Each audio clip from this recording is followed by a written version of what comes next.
Hi, everyone. I am your host, Cindy, and welcome to my next episode. I'm so excited about this series because it focuses on finances and relationships before marriage and how it could be an excellent way to help couples navigate money matters and build a strong foundation and trust.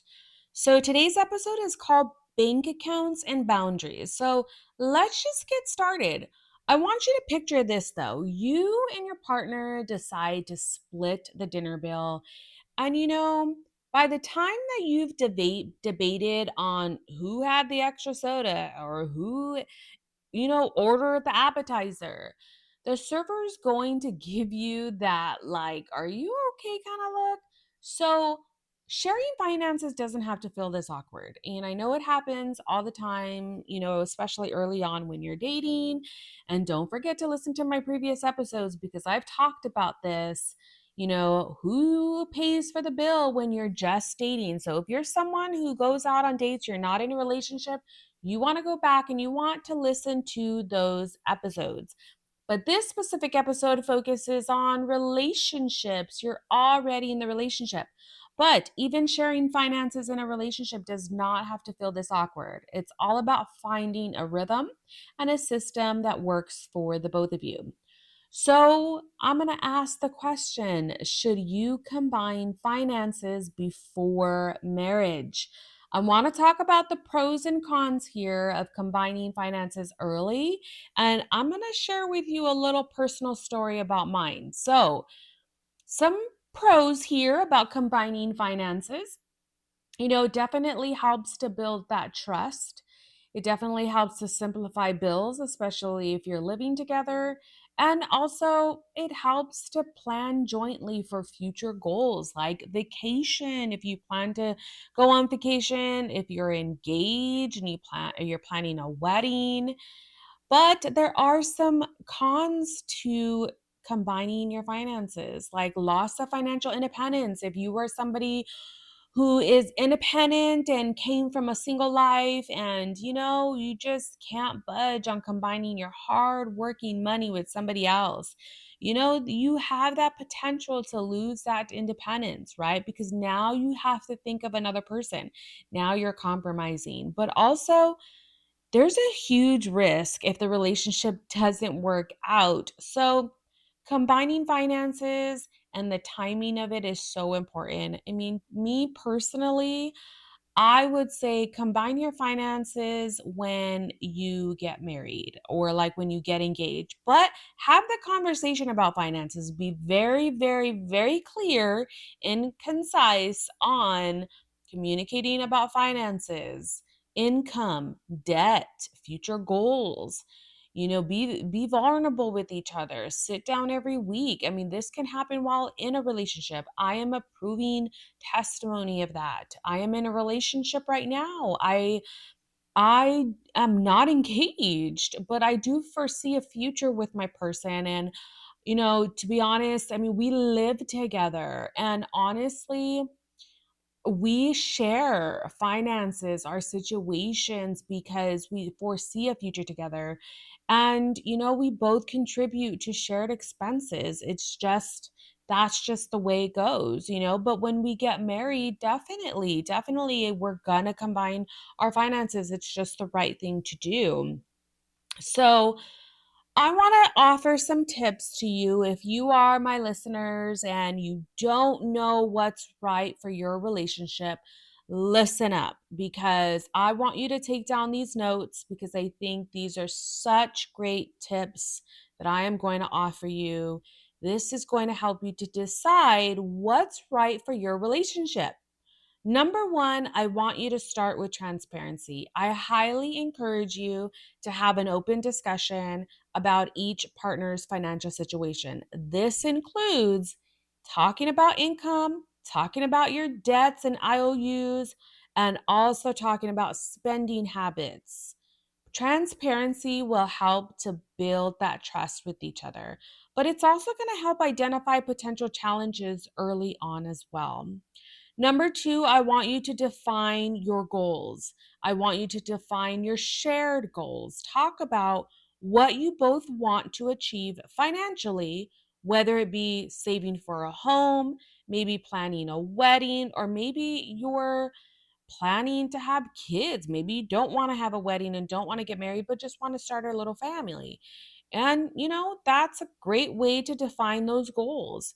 Number three, I want you to choose a system that works for both of you. Just because one system works for you and it has worked for you, it does not mean it will work for your partner. So you need to explore different approaches, such as maybe you want to fully combine finances all together early on for simplicity and shared accountability. That's one way you can do that, is just fully combine finances, and that's okay. Now, maybe it's keeping your separate accounts. Maybe just keep your separate accounts, but just create a joint account for those shared expenses. Or there could be, proportional contributions based on income to make sure that there's some fairness, especially if one partner makes a lot more than the other partner. I think proportional contributions is important based on income, just to be fair across the board, especially if one makes more than the other. I mean, you don't expect the other person, the one that makes less, you don't expect for them to go 50-50. I mean, it just doesn't make sense, right? But it's up to you and what you feel that it's right, but there's different ways and different approaches to that.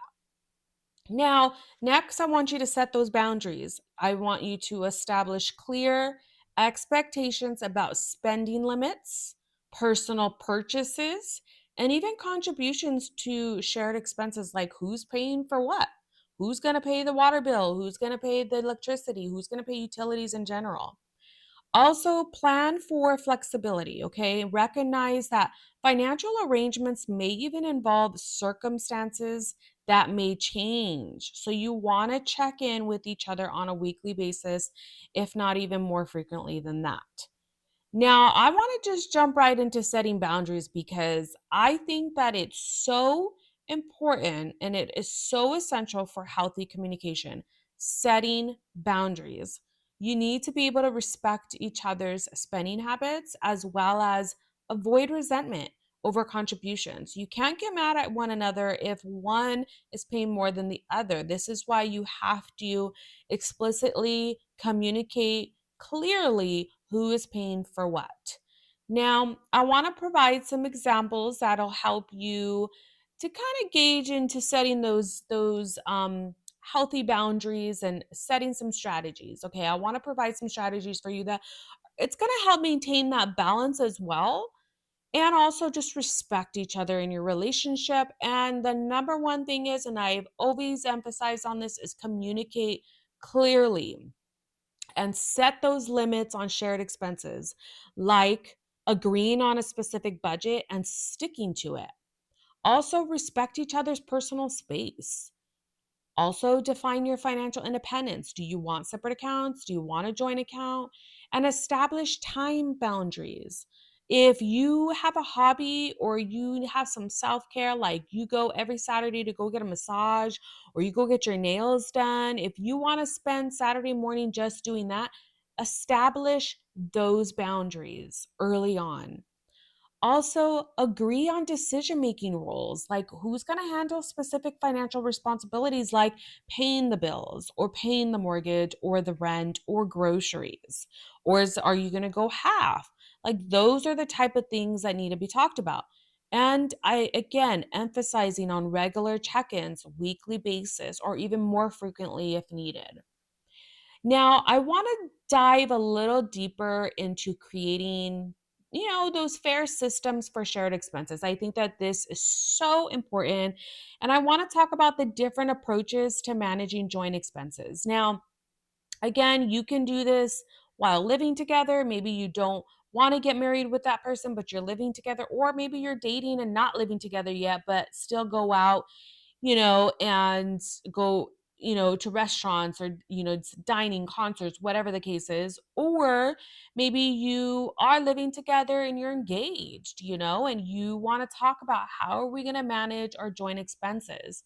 Well, the first approach, and the one that I highly recommend, if one partner makes significantly more than the other, which is the proportional contributions based on income.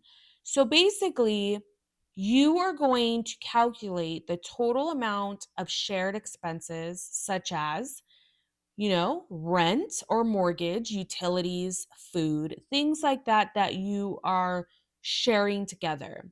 And then you're going to calculate your net income plus your partner's net income. Then you're going to divide your income by that total. And that's going to give you a percentage that you would essentially use to pay for expenses. The same goes for your partner. So I'm going to give you an example. So write this down if you're really interested in this. But proportional contributions based on income calculation is, say, for example, your net income is a total of $3,000 per month and your partner's net income is about $2,000 per month.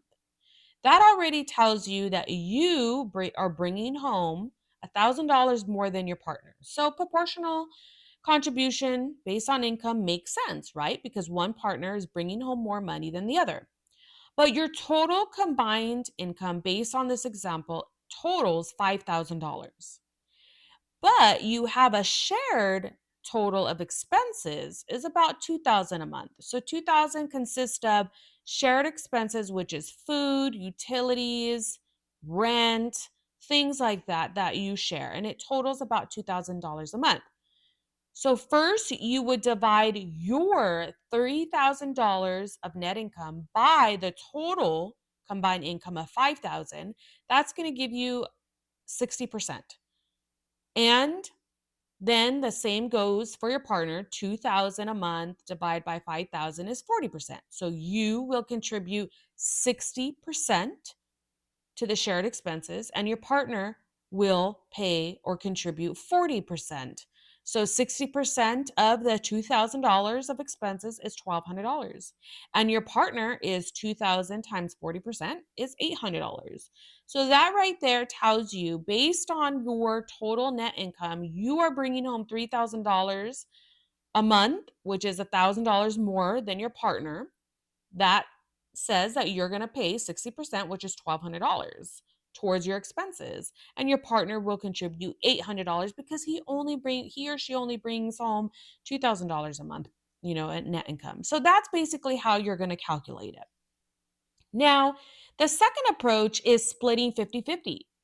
So basically splitting all shared expenses in half, 50-50, regardless of who makes what. Now, I don't recommend this approach if one person makes more than the other. Again, if you're really close in income, you basically will just split 50-50 in shared expenses.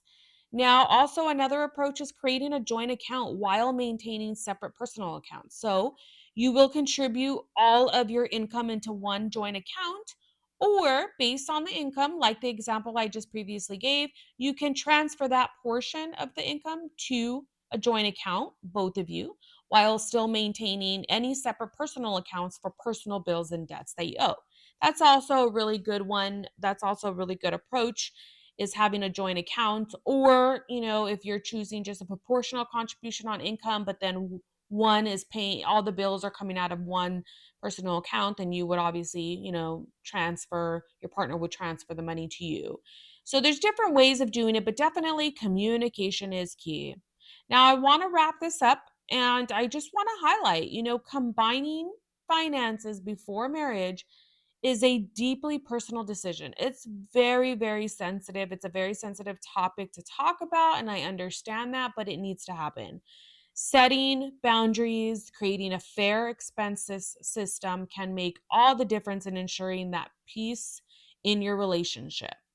And I want you to remember that your finances are a reflection of your partnership. The honesty, being open and transparent, and being respectful and having respectful communication is the secret sauce to making it work.